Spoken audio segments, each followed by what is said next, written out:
Some producers, old and young, should learn from Coco Martin. I love the guy. I salute him. Tandaan mo ito, Jackie. Pwede mong maulol ang mga tao.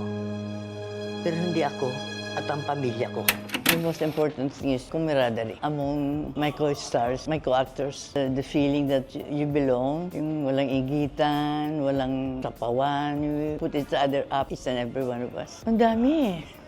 Yung mga interaction namin ni Gustavo, and then, of course, with Albert Martinez, Angel Aquino, Sandra Romero, of course. Kinakampihan mo naman ang antipatik ang babae nga na Tama na! Tumigil ka, ha? Tumahimik ka! I think it's my character. It's quite challenging. I thought kasi when I accepted Batang Quiapo, it's always barilang baga ng action. Hindi pala, kasi sabi ko, hindi ko kaya yung mga action.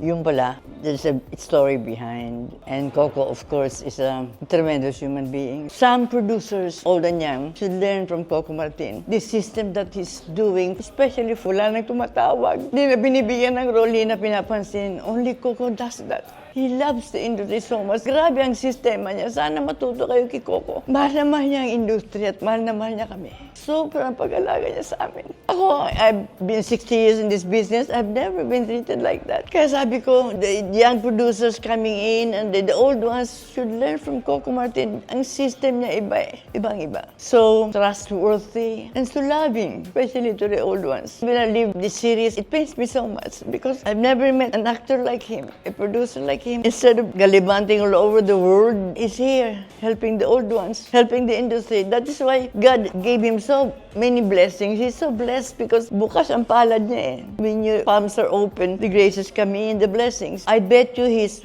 going to be bigger than Provinciano and Batang Quiapo. It's going to be bigger. I bet you that. This is just the beginning because he's still young. Wala tayo! Sukang-sukang ako sa pagmumukha mo! At sa pamilya ko!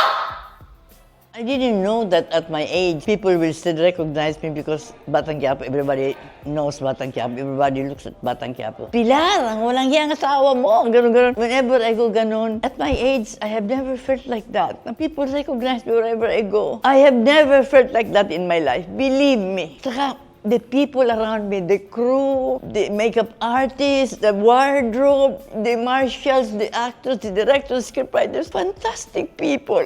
It takes a lot of a good actor to do that, a good human being. Bihira ang gano'n. So sabi ko, sana maraming Coco Martin in our midst. Si Erika, nasaan? Nilayasan ka niya. Alam mo ba kung bakit, ha? Ayaw niyang matulad sa'yo.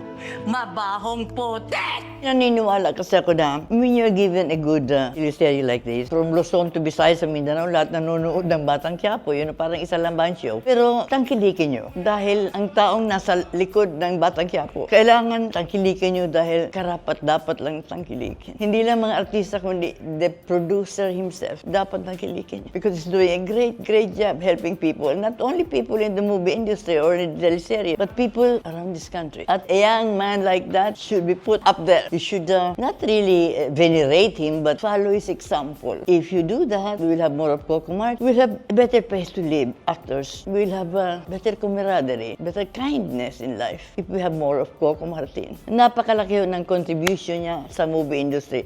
Hindi lang ho kagandahan ng Provinciano, hindi lang kagandahan ng Batang Quiapo, kundi ang contribution ng kindness at pagmamahal sa kapwa. Wala siyang pinipili. Kaya pinakamalaki kang artista, kaya isang nagdadala lang ng kape, pare-pareho ang tingin niya kasi he's so well-grounded. I only wish one thing.